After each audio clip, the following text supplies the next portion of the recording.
e o prenderam. Nisto, um dos que estavam ali, sacando da espada, feriu o servo do sumo sacerdote e cortou-lhe a orelha. Jesus lhe disse: vocês vieram com espadas e porretes para prender-me como se eu fosse um salteador? Todos os dias eu estava com vocês no templo, ensinando, e vocês não me prenderam, mas isto é para que se cumprissem as Escrituras. Então, todos o deixaram e fugiram. Um jovem, coberto unicamente com um lençol, seguia Jesus. Eles o agarraram, mas ele largou o lençol e fugiu nu. E levaram Jesus ao sumo sacerdote, e então se reuniram todos os principais sacerdotes, os anciãos e os escribas. Pedro seguiu Jesus de longe até o interior do pátio do sumo sacerdote, e estava assentado entre os servos, aquentando-se ao fogo. E os principais sacerdotes e todo o sinédrio procuravam algum testemunho contra Jesus para o condenar à morte, mas não achavam nada, pois muitos testemunhavam falsamente contra Jesus, mas os depoimentos não eram coerentes.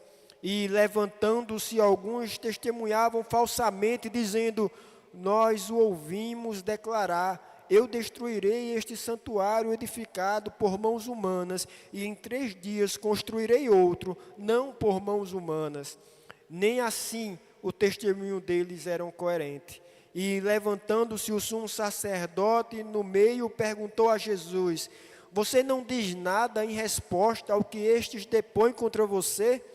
Jesus, porém, guardou silêncio e nada respondeu. O sumo sacerdote tornou a interrogá-lo: você é o Cristo, filho do Deus bendito? Jesus respondeu: eu sou, e vocês verão o Filho do Homem sentado à direita do Todo-Poderoso e vindo com as nuvens do céu.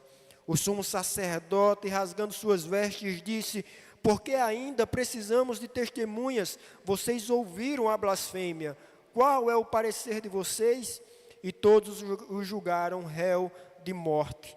Alguns começaram a cuspir nele, a cobrir-lhe o rosto, a bater nele e a dizer-lhe: profetize, e os guardas davam-lhe bofeteadas. Estando Pedro embaixo no pátio, veio uma das empregadas do sumo sacerdote, e vendo Pedro que se aquecia, fixou os olhos nele e disse: você também estava com Jesus, o Nazareno. Mas ele negou, dizendo: não o conheço, nem compreendo o que você está falando. E saiu para o pórtico, e o galo cantou. E a empregada, vendo-o, tornou a dizer aos que estavam ali: este é um deles. Mas ele negou outra vez. E pouco depois, os que estavam ali disseram outra vez a Pedro: com certeza você é um deles, porque também é galileu. Ele, porém, começou a praguejar e a jurar: não conheço esse homem de quem vocês estão falando. E no mesmo instante, o galo cantou pela segunda vez. Então Pedro se lembrou da palavra que Jesus lhe tinha dito: antes que o galo cante 2 vezes, você me negará 3 vezes. E caindo em si, começou a chorar. Vamos orar, irmãos, mais uma vez. Senhor nosso Deus, nosso Pai, como somos gratos pelo culto que temos prestado até esse momento, Senhor. Como somos gratos por ouvir a Tua voz através de cada leitura da palavra que aqui foi feita. Como somos gratos, ó Pai, por poder Te responder em cada oração, em cada cântico. E nesse momento Te pedimos, ó Pai, que o Senhor esteja a falar aos nossos corações. Que o Senhor esteja a iluminar as nossas mentes, ó Deus. Que voltamos para nossas casas fortalecidos pela Tua palavra e pelo Teu Espírito Santo. É assim que oramos, em nome de Jesus. Amém. Quem você pensa que é, meu irmão?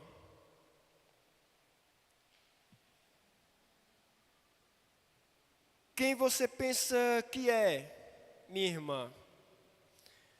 Jovens, quem você pensa que é?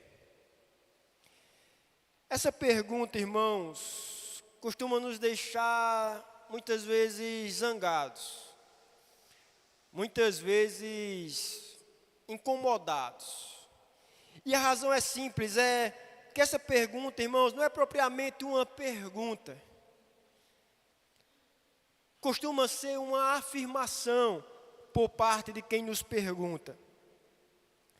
Quando minha mãe perguntava, na minha infância, na minha adolescência, quando ela me perguntava: ei menino, quem tu pensa que é?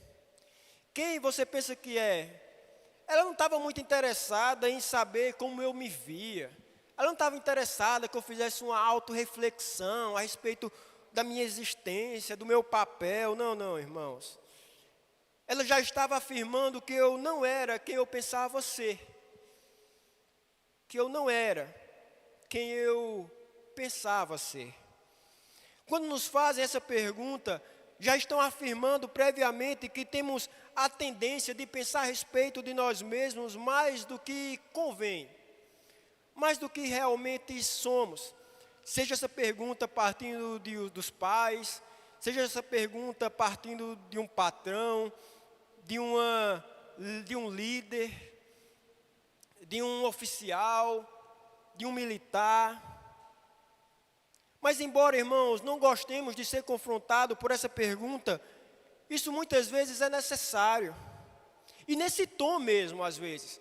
Quem você pensa que é?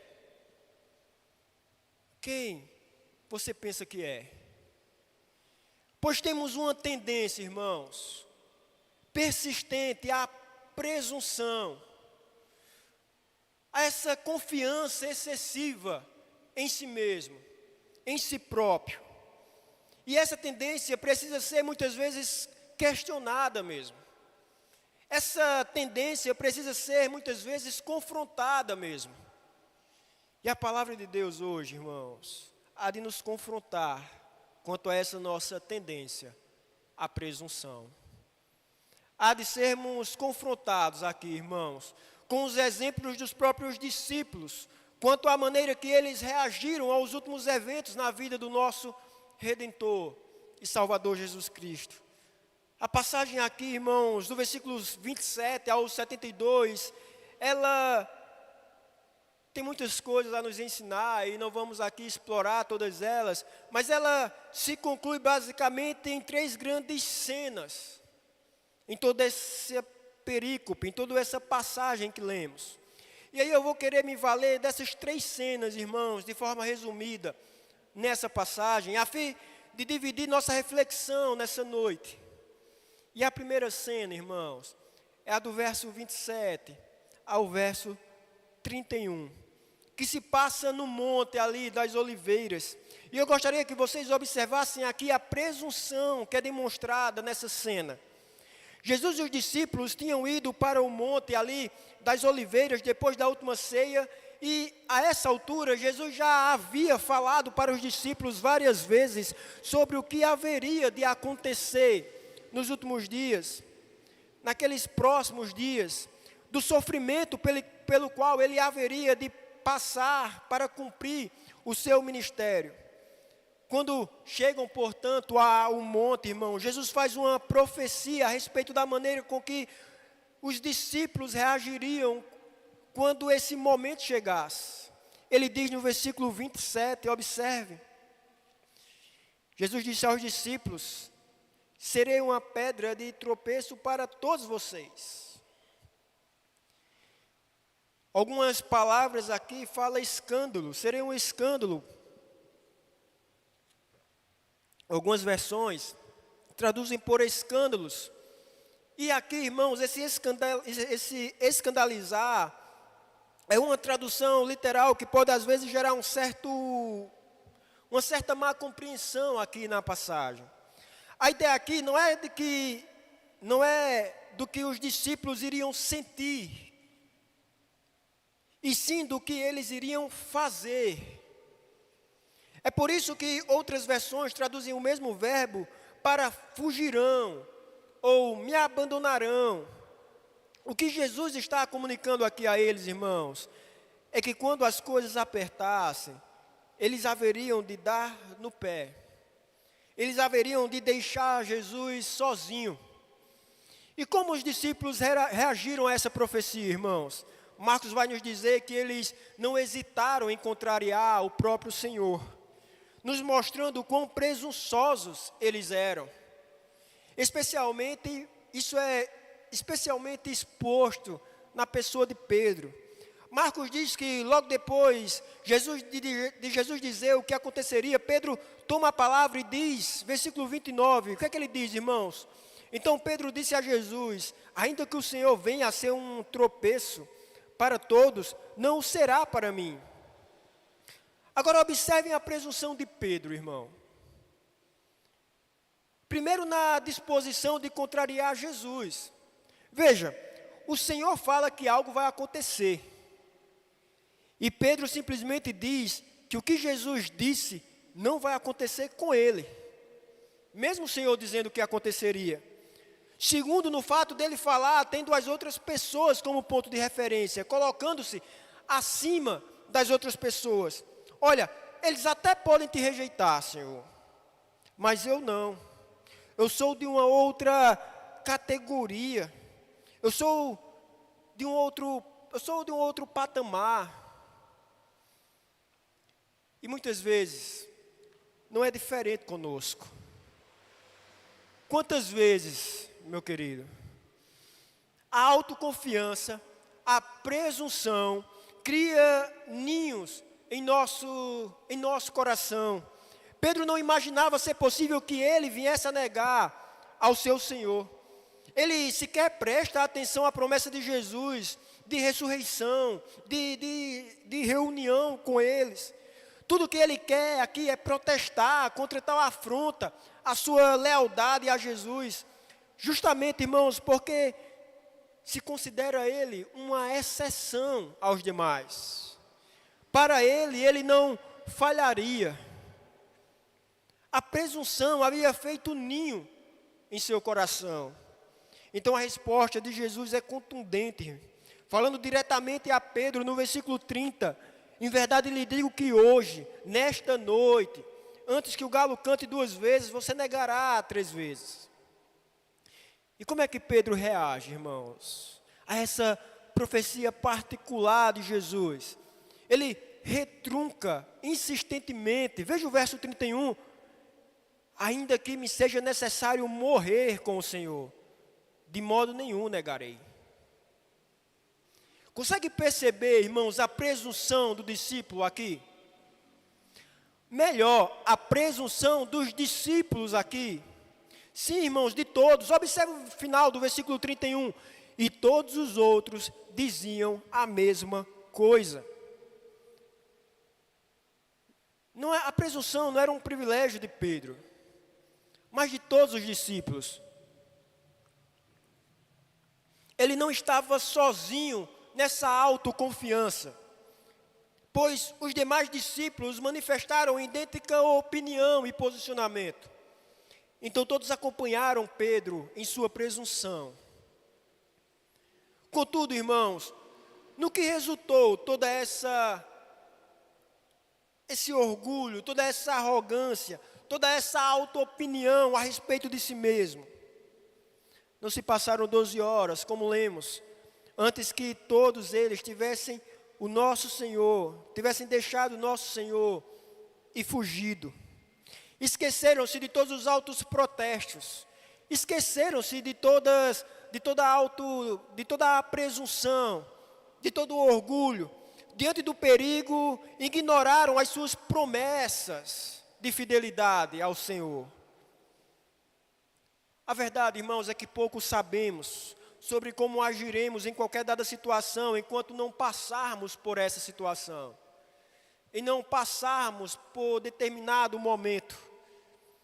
Que a gente venha aprender, irmãos, a orar, pedindo humildade. O Provérbios 16, 18, é bastante conhecido de nós, onde nos diz que a soberba procede à ruína e a altivez de espírito, a queda. Em nossos corações, irmãos, há muito mais iniquidade do que conhecemos. Não sabemos até onde podemos cair se colocados em tentação.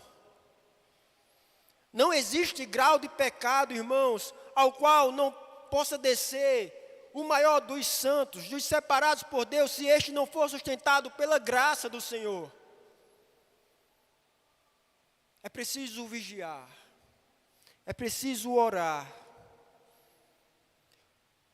No meu coração, irmãos, no seu, no nosso coração, muitas vezes ocultam-se sementes de todas espécies de iniquidade. Sementes essas que muitas vezes só precisam de ocasiões convenientes para brotarem com danosa consequência. Eu sei, irmãos, que a cultura aí fora gosta de apontar o contexto, o ambiente, como causa, como motivo de nossos defeitos, de nossos pecados. Mas, irmãos, o problema dos nossos pecados não são as pessoas. O culpado pelos nossos pecados não são os lugares, não são as situações. Os lugares, os ambientes, a situação, as pessoas, elas podem ter a sua influência, irmãos. Mas elas não, em última instância, não te fazem pecar. Apenas revelam o pecado já existente em seu coração. O problema, irmãos, em última instância, não são as pessoas. Não é o cônjuge. Não é os pais, os filhos. O problema, em última instância, do nosso pecado, às vezes em reação do pecado do outro, somos nós mesmos, irmãos. É o nosso próprio coração. O problema é o meu e o seu coração. Não confie em si mesmo. Como disse certo comentarista bíblico, aquele que se sente seguro e se considera diferente de todos os outros, cairá ainda mais profundamente. 1 Coríntios 10, 18, 10, 12.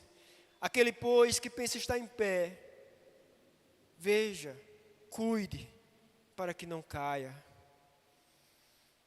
Provérbios 28, verso 26, o que confia no seu próprio coração é insensato, é tolo.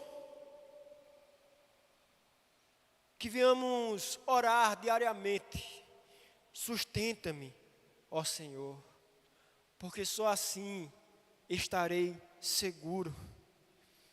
E é aqui, irmãos, que chegamos à segunda cena, aonde vemos a fraqueza e a fragilidade.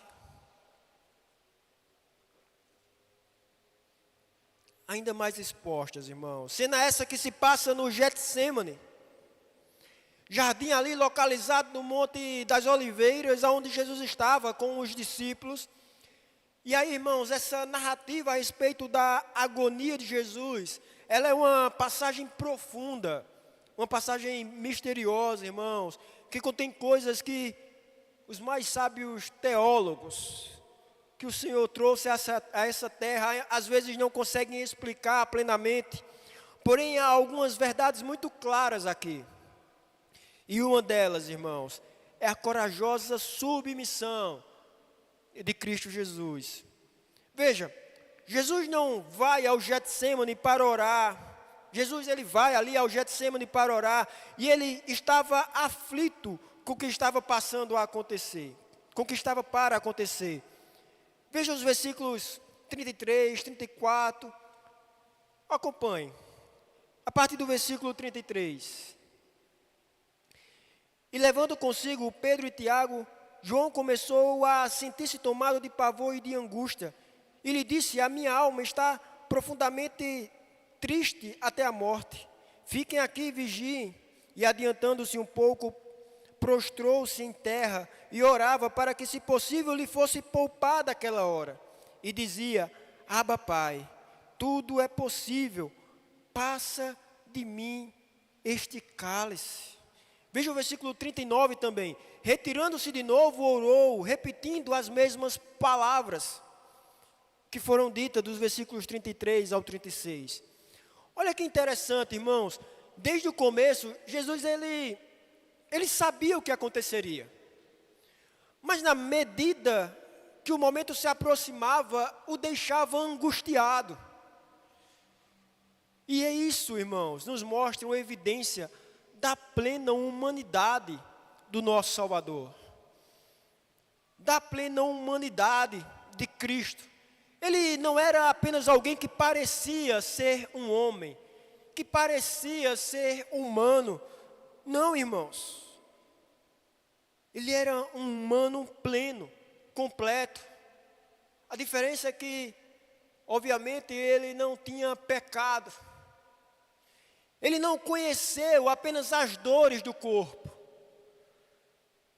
Quando a gente pensa no sacrifício, irmãos, na vida e sacrifício do nosso Salvador, a nossa tendência é enfatizar o sofrimento físico dele, principalmente nos últimos momentos do sacrifício na cruz. Mas Jesus também experimentou as dores da alma, irmãos.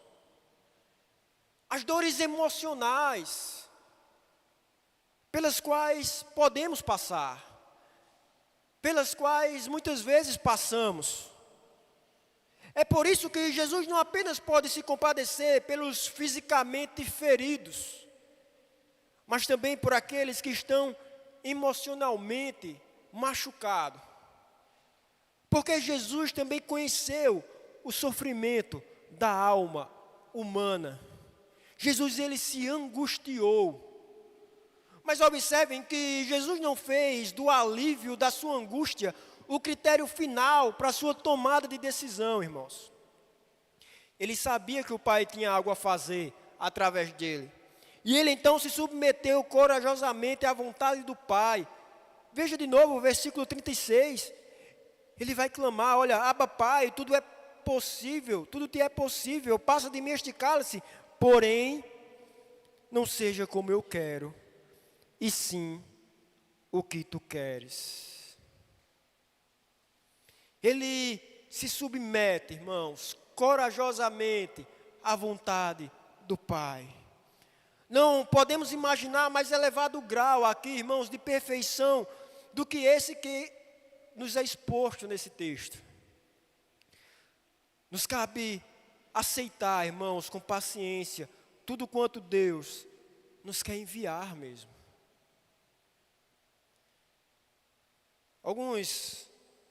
Em alguns meios, eu cresci, num meio fora da presbiteriana. E muitas vezes no meu pentecostal, assembleiano, eu ouvi dizerem assim: não, o nosso padrão não é mais os 10 mandamentos. O nosso padrão agora é Jesus. Só que essas pessoas falam isso, irmãos, de forma confusa, mas elas falam isso como se ter Jesus como padrão fosse algo mais alcançável do que ter os 10 mandamentos como padrão, irmãos. Pelo contrário, olha a perfeição da pessoa do Filho de Deus. Olha a perfeição do nosso Salvador. Nos cabe, irmãos, não gostar de coisa alguma, senão daquilo que Deus gosta. Nos cabe não aceitar, nos cabe aceitar com paciência, como Cristo. Ele é o exemplo. que nos cabe aceitar com paciência aquilo que Deus nos enviar. Não desejar, senão aquilo que Deus deseja. Não aprovar, senão aquilo que Deus aprova. Ter Jesus como um modelo, irmãos, é entender que às vezes é preferível a dor, se assim aprover a Deus, enviá-la. Esse é o mais elevado padrão que temos como modelo e que devemos almejar. Cristo é esse modelo perfeito. Ele não faz do alívio da sua angústia o critério final para a sua decisão, não. Contudo, não seja o que eu quero, e sim o que tu queres. Mas há outra coisa, irmãos, revelada nessa cena, que é a imensa fragilidade dos discípulos. Os mesmos que reagiram com presunção, agora têm a sua fraqueza, a sua fragilidade revelada de maneira muito clara aqui. 3 deles foram com Jesus para o Getsêmani, como vemos no versículo 33, Pedro, Tiago e João. E a certa altura, Jesus se distancia deles e dá a seguinte ordem, como vemos no versículo 34, fiquem aqui e vigiem. Eu vou orar ali, mas fiquem atentos. E quando ele retorna, irmãos, no versículo 37, os encontra dormindo. Ao invés de darem ouvidos a Deus, eles pegaram no sono. Então Jesus, irmãos, os acorda e os chama a atenção, versículo 37. Observe que Jesus fala diretamente a Pedro. No versículo 37. E voltando, achou-os dormindo e disse a Pedro: Simão, você está dormindo? Não conseguiu vigiar nenhuma hora?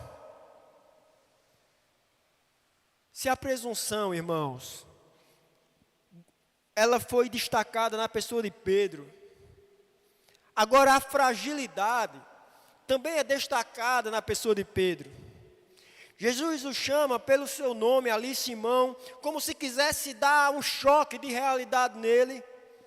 Ué, Pedro, olha o que disse lá atrás, e olha como está agindo agora. Será que tens motivo para tanta autoconfiança? Será que tem motivo para presunção? E Jesus continua no versículo 38. Vigiem e orem para que não caiam em tentação. O espírito, na verdade, está pronto, mas a carne é fraca. Ou seja, seja humilde. Não baixe a guarda. Uma parte nossa deseja o que é certo, mas a outra se inclina para o que não é. Depois dessa bronca, irmãos, Jesus se distancia pela segunda vez, no verso 39, e quando ele volta pela segunda vez, novamente os discípulos estão dormindo mais uma vez, e isso se repete pela terceira vez. No versículo 40 vemos quando ele acontece pela segunda vez, e no versículo 41 vemos quando isso se repete pela terceira vez. E aqui vemos a imensa fragilidade dos discípulos, irmãos. Observem que Marcos diz no versículo 40, os seus olhos estavam pesados. Aqueles que disseram serem suficientes para manterem a fé, eram incapazes de vencer o próprio sono. Observe quanta fraqueza. Quanta fraqueza pode ser encontrada até nos melhores, entre aspas, crentes. Está aqui uma prova de que os melhores dentre os homens são apenas homens. Na reunião de oração, sexta-feira, a gente comentou rapidamente a respeito de Davi, um homem segundo o coração de Deus, que adulterou, que assassinou e tantos outros mais pecados. Ele ser um homem segundo o coração de Deus, como um homem verdadeiramente arrependido e sincero diante de Deus, não demonstra mérito em Davi, mas demonstra quão nosso Deus é gracioso. Veja que os melhores dentre os homens são apenas homens. E que enquanto os santos do Senhor, separados do mundo e separados para Ele, estiverem aqui, estarão cercados de fraquezas. E é aqui, irmãos, que chegamos na terceira cena, aonde a covardia dos discípulos é exposta a todos. Marcos diz que Jesus é preso, versículo 43, levado às escuras a ser julgado. Então a profecia de Jesus começa agora a se cumprir. E conseguimos ver, irmãos, ao menos 3 atitudes de covardia descritas aqui nessa cena. A primeira é a covardia dos apóstolos, versículo 50.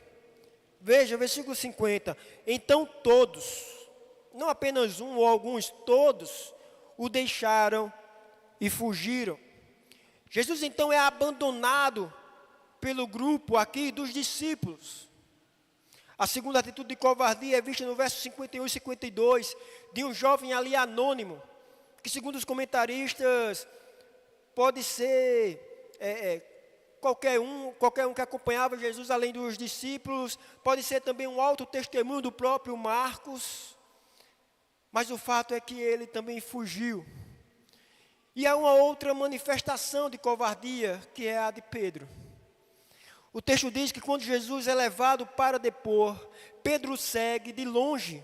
A gente vê isso no versículo 54, Pedro seguindo ali de longe. E na medida que Jesus vai sendo interrogado, as coisas vão se apertando, até que no versículo 62, Jesus faz a declaração que as autoridades ali precisavam para condená-lo. Então no versículo 65, vemos que Jesus começa a ser agredido. E então, irmãos, que as coisas começam a apertar para Pedro. Veja os versículos 66 a 72. 66 a 72. Estando Pedro embaixo do pátio, veio uma das empregadas do sumo sacerdote, e vendo Pedro que se aquecia, fixou-lhe os olhos nele e disse: você também estava com Jesus o Nazareno? Mas ele negou, dizendo: não o conheço, nem compreendo o que você está falando. E saiu para o pórtico, e o galo cantou, e a empregada, vendo-o, tornou a dizer aos que estavam ali: este é um deles. Mas ele negou outra vez, e pouco depois, os que estavam ali disseram outra vez a Pedro: com certeza você é um deles, porque também é galileu. Ele, porém, começou a praguejar e jurar: não conheço esse homem de quem vocês estão falando. E no mesmo instante o galo cantou pela segunda vez. Então Pedro se lembrou da palavra que Jesus lhe tinha dito: antes que o galo cante 2 vezes, você me negará 3 vezes. E caindo em si, começou a chorar. A covardia de Pedro aqui, ela é exposta a todos. E aqui nessa terceira cena, irmãos, vemos nos discípulos, e principalmente em Pedro, a presunção dos homens, a insuficiência dos homens, a insuficiência dos recursos humanos para a manutenção da nossa fé, a insuficiência dos recursos humanos para a manutenção da nossa fidelidade, do nosso testemunho, nesse mundo que odeia o nosso Senhor. Meu irmão,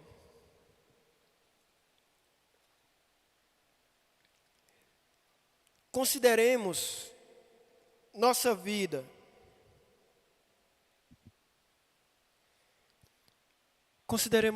com sinceridade. Se fizermos isso,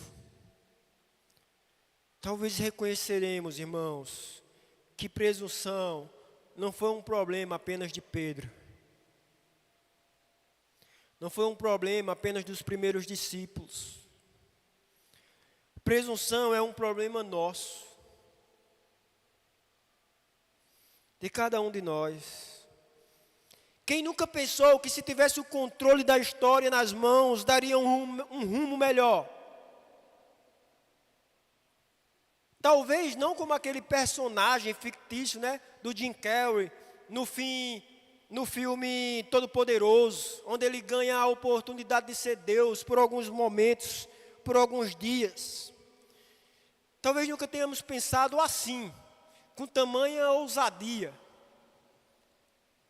Mas será que nunca dissemos, por exemplo, que se fôssemos o prefeito, que se fôssemos o presidente, que se fôssemos o nosso pai ou a nossa mãe, o nosso patrão, a gente faria melhor, a gente daria jeito no problema do país, no problema da empresa, no problema da casa, da família.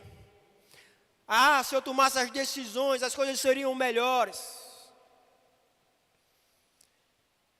Quando dizemos coisas semelhantes, irmãos, o que estamos dizendo, afinal de contas, por trás disso?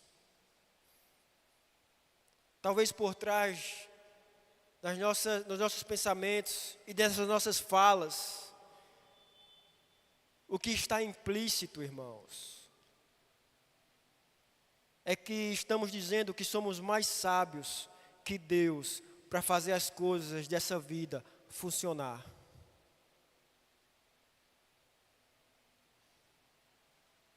Eu sei que talvez a liderança, que você faça crítica, tenha os pecados delas e as culpas dela. Mas foi Deus que instituiu. Por algum motivo, seja para o nosso bem ou para o nosso castigo, foi o Senhor que instituiu. Foi o Senhor que decidiu assim agir. E quando dizemos que poderíamos fazer melhor, estamos dizendo que seríamos mais sábios do que Deus para fazer as coisas funcionar. Também somos seres presunçosos, irmãos. Quantos, ao receber a notícia da queda de um irmão em pecado, ao invés de se entristecer, aproveita a oportunidade para ressaltar as virtudes que supostamente o impediria de cair como ele. Também é como ele fez. Também é como ele agiu. Eu faço diferente. Por isso não acontece comigo. Qual é o nome disso, irmãos? Presunção. O pior é que sabemos que muitas são as vezes que ao tomar a rédea nas mãos, na nossa história, muitas vezes que tomamos a rédea nas mãos para fazer as coisas do nosso jeito, quebramos a cara. Precisamos muitas vezes recorrer de volta aos pais, a um irmão, a um amigo, ao próprio Senhor principalmente. Sabemos que o pecado dos nossos irmãos, dos outros, não é muito diferente dos nossos. Mas muitas vezes tentamos manter a pose e vivermos como se estivéssemos em pé em virtude dos nossos esforços, em virtude do que temos feito. Na verdade, a nossa cultura maximiza isso, né? Maximiza a nossa presunção. Pois para o mundo aí fora, para a cultura, para ela é virtude, a presunção, a autoconfiança, né? Autoestima, né? Como é tão na moda falar. Toda vez que alguém fala em autoestima, eu só penso que, na verdade, o nosso problema é que a gente pensa demais em nós, não que a gente pensa de menos. A nossa cultura, ela maximiza isso, irmãos. A gente tem uma identidade em Cristo Jesus. A gente tem uma identidade cristã que a palavra nos dá. A gente não precisa de uma autoconfiança partindo de seja lá o que fosse, não a palavra de Deus, nem de uma autoestima cujo fonte não é a própria palavra de Deus, é a identidade que Ele já nos dá. A nossa cultura maximiza a nossa presunção. E às vezes a gente pensa e vive dessa forma sem nem parar para refletir. Ah, pense grande. Acredite em você.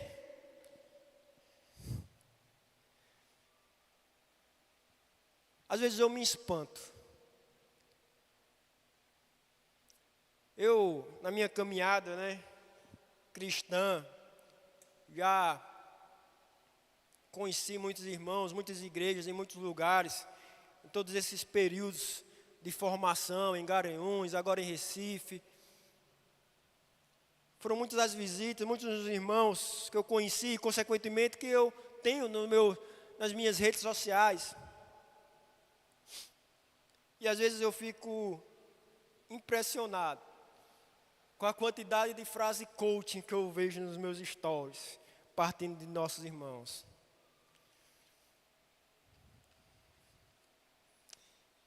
Acredita em você. E aí você começa a pensar como o mundo. Ou eu acredito que posso, ou eu já começo derrotado. Mas veja, irmãos, esse foi exatamente o caminho que Pedro tentou percorrer. Acreditar em si mesmo. Acreditar em si próprio. Acreditar nas próprias forças. Acreditar na própria capacidade. O caminho da presunção foi o que ele tomou. E o final dele até aquele momento foi fracasso. Foi vergonha. Nenhum de nós pode se manter de pé sozinhos. Quando é exigido testemunho, irmãos, nenhum de nós pode dar se tentarmos pelos nossos próprios recursos. A história dos discípulos, a história de Pedro e tantos outros, nos mostra isso. Mas se você conhece a história toda, você sabe que esse não foi o fim.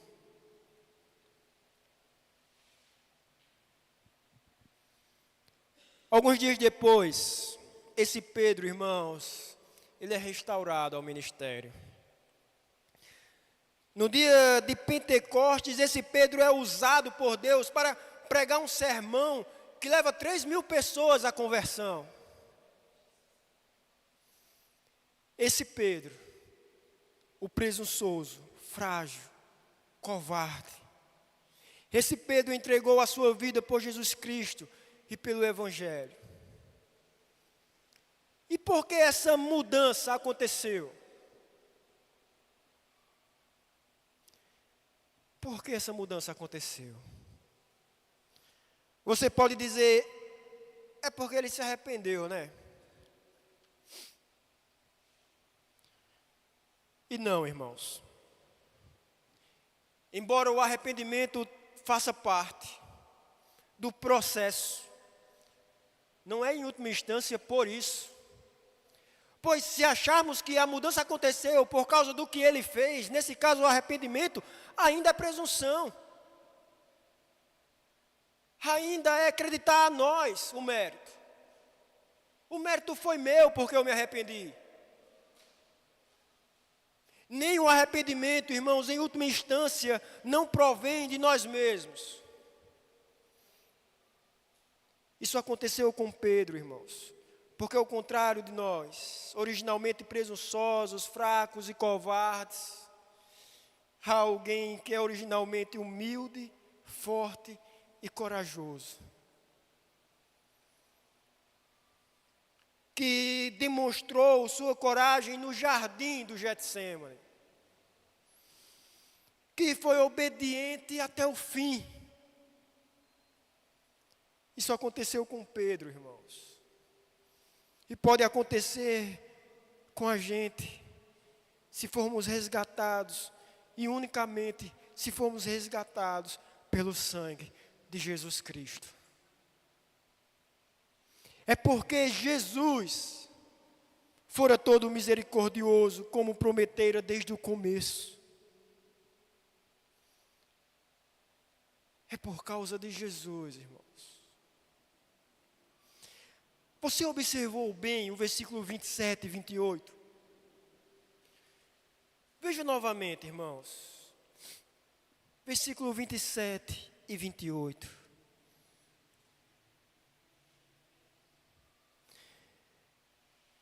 E Jesus disse aos discípulos: serei uma pedra de tropeço para todos vocês, porque está escrito: ferirei o pastor e as ovelhas ficarão dispersas.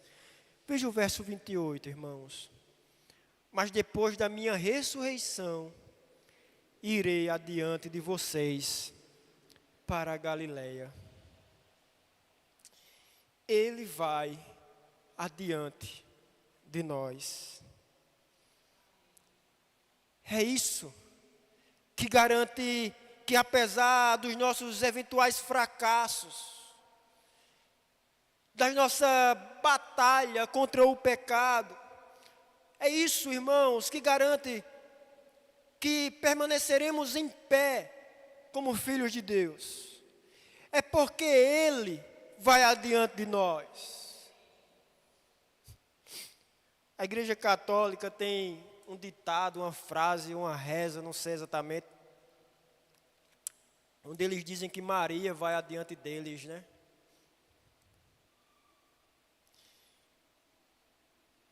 Nós temos um Cristo, irmãos, não uma mulher escolhida por Deus, filha de Deus e pecadora, mas temos o próprio Filho de Deus indo adiante de nós. Criamos nisso. E que a presença dele conosco seja o estímulo que precisamos para crescer em santidade, irmãos. Deixando de ser como somos, presunçosos, para sermos humildes. Eu gostaria que você abrisse, irmãos, a sua Bíblia em Mateus 5, versículo 3. Tem como projetar, Xande? Mateus capítulo 5, versículo 3.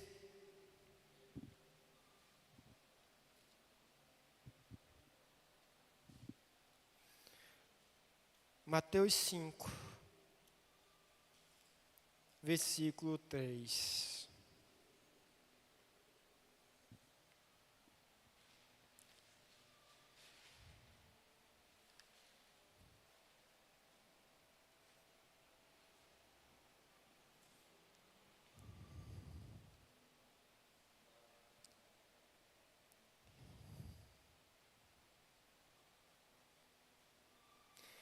Eu gostaria que todos estivessem lendo, por isso a projeção, eu ia combinar antes, esqueci. Eu gostaria que todos estivessem lendo, juntamente, irmãos, esse versículo.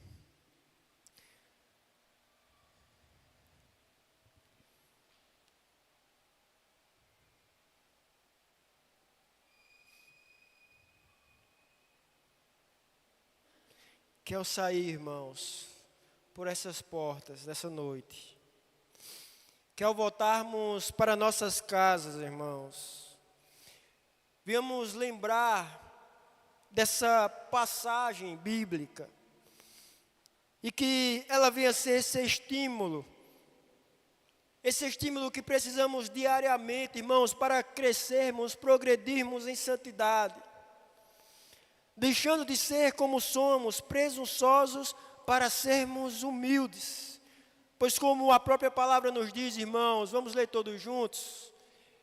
Bem-aventurados pobres em espírito, porque deles é o reino dos céus.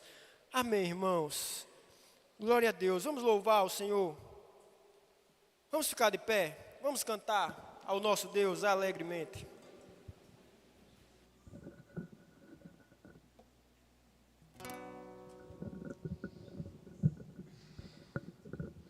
Possamos fazer dessa canção uma oração, reconhecendo nossa pequenez diante do Senhor.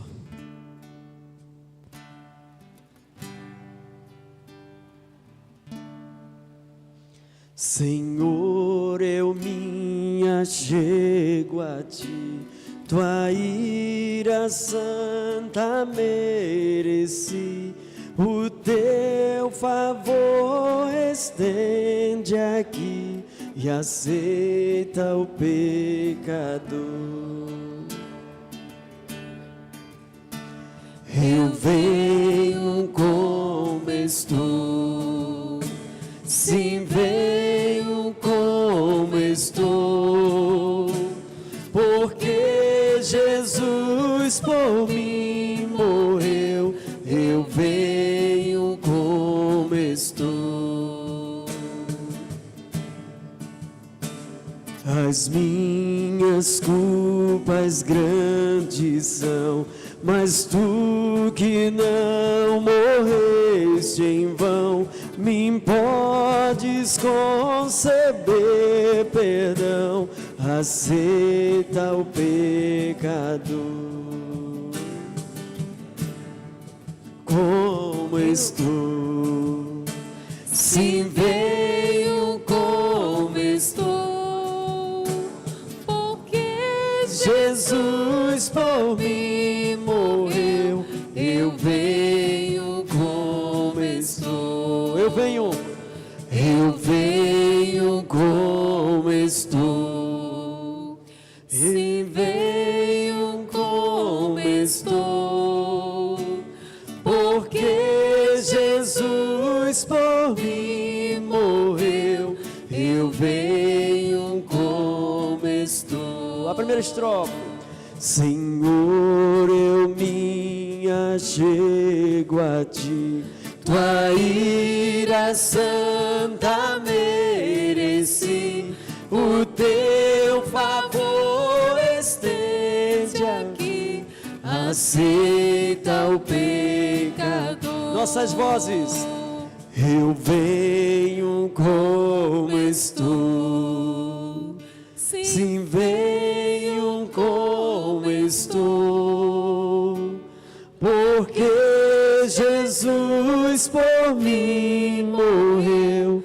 Eu venho como estou, porque Jesus por mim morreu.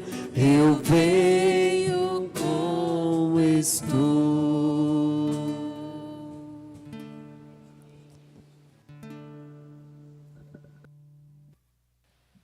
Pode sentar, irmãos. Vamos orar. Senhor nosso Deus, nosso Pai, somos dependentes de Ti, Senhor, para testemunharmos, para progredirmos em santidade. Somos dependentes, ó Pai, do Senhor. E graças a Deus por isso, Pai.